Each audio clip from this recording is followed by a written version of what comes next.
Good morning. It is Thursday. I am going to show you the week in the life of my sourdough starter. I think when you first start out with sourdough, especially if you are maybe like a relatively busy person or somebody that wants to incorporate sourdough practically within their life, I'm not always going for like the most artistically beautiful breads. I'm really going for a practical way to incorporate healthy foods in my life. And this has been the most practical way that I can have been able to implement sourdough into my life. This is my sourdough starter. I just pulled it out of the fridge. I keep my sourdough starter in the fridge and then I feed her when I need her. I don't ever, or very rarely, do I ever have sourdough discard. I don't want to say I'm a sourdough discard hater. I personally am not a fan of sourdough discard recipes. I try to keep my sourdough managed in a way where I don't really ever have discard. So this is what I keep on hand at all times. One thing that I've recently changed with my sourdough is that I actually have been trying to feed it twice after I pull it out of the fridge. It needs a little bit of extra strength. So I'm going to start, and you'll notice that I'm not feeding like a 1 to 1 to 1 ratio or really even a 1 to 2 to 2. I'm feeding like a way higher ratio. So it's going to take it a lot longer to get to a peak point. But I find that feeding it higher ratios actually gives you a longer time window that you have to bake when it's at its peak.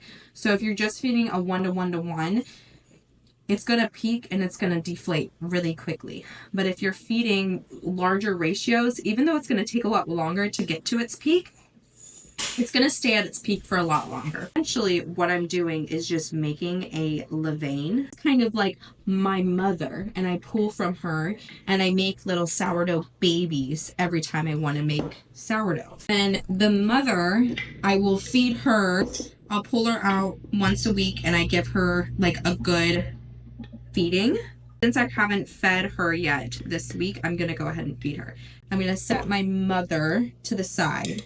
I like sourdough to work for me. I'm bringing sourdough into my life. Sourdough works for me. I don't work for my sourdough. So I feed it. I give it what it needs. I take care of it, but I'm not beholden to it. I'm emptying this out as much as possible because this is going to help me keep it really clean and also help me to not waste anything. Why I try to keep as little on hand as possible. That's about 70 grams of sourdough on me right now.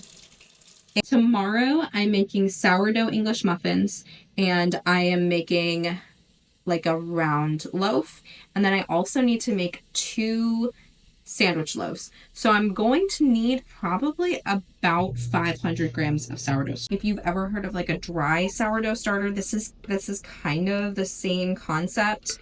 Just keeping a very small amount on hand. You're just going to have to feed at higher ratios.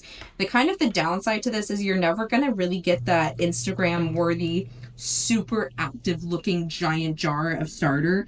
It doesn't for some reason do that, or maybe it takes just way longer to make it look like that. This is my starter mixed up, not active yet, and I'm going to sit this in a very warm spot, and once it has peaked and then dropped down a little bit, I'm going to feed it again without discarding. I know that 1 spoonful of this is about 5 grams. I am just scraping the sides down really well and till everything is kind of like in the middle, including like all of this stuff around there, probably about 5 to 10 grams in there right now. So I'm just going to go ahead and feed this. Since I have 10 grams, I like it to be a little bit drier. And if I want 30 grams, I'm going to feed it. I have like 5. So I want to feed it, let's say like 10 grams, 15 grams of flour, 10 grams of water.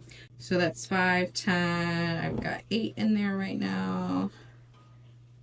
No, actually I have 10 after it's settled.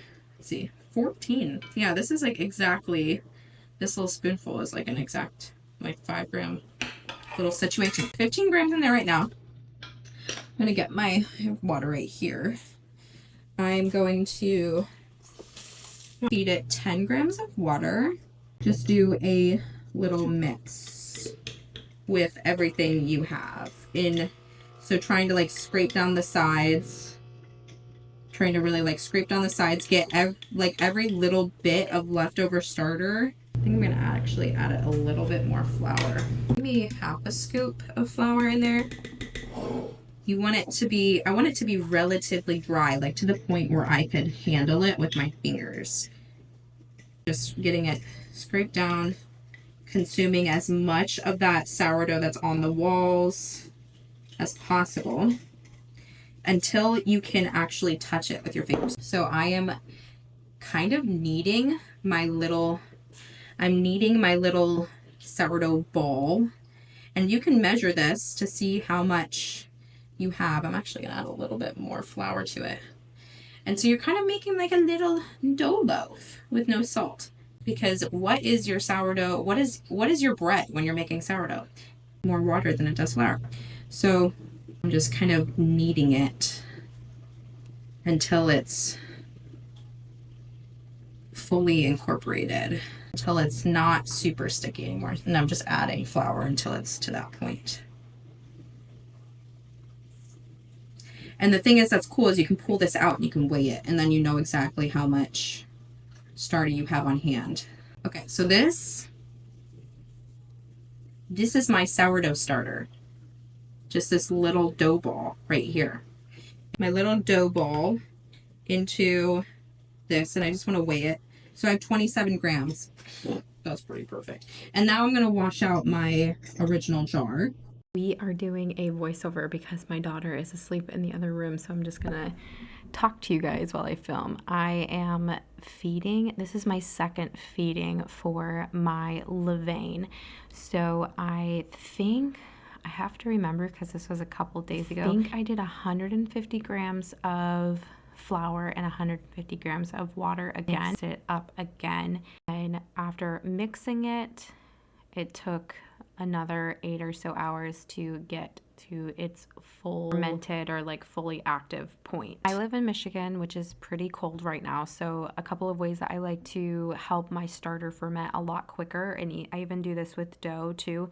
I will set my oven to 100 degrees and I will let it go for about 5 to 10 minutes, and then I will turn off the preheat function, and I will put my sourdough in there, or even the dough for bread in there to help it ferment a lot faster. And then also I will run my dryer. So if I'm doing laundry and I need to run the dryer, I will put my dough on top of my dryer as well, and that helps it ferment a lot quicker, especially because I live in Michigan, so it's just cold and my house is old and drafty. Also, I wanted to really quick show you my dry sourdough starter after it has sat out and fermented for about 16 hours. I don't think it's been a full day of it sitting out, and I will go ahead and put this in the fridge right now, and that's where it stays until I need it again.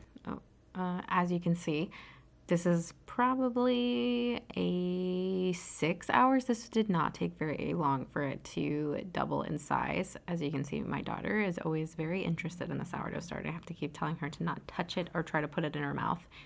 And this week I made a round loaf, 2 sourdough loaves, and then I'm trying to remember what the last thing I made was.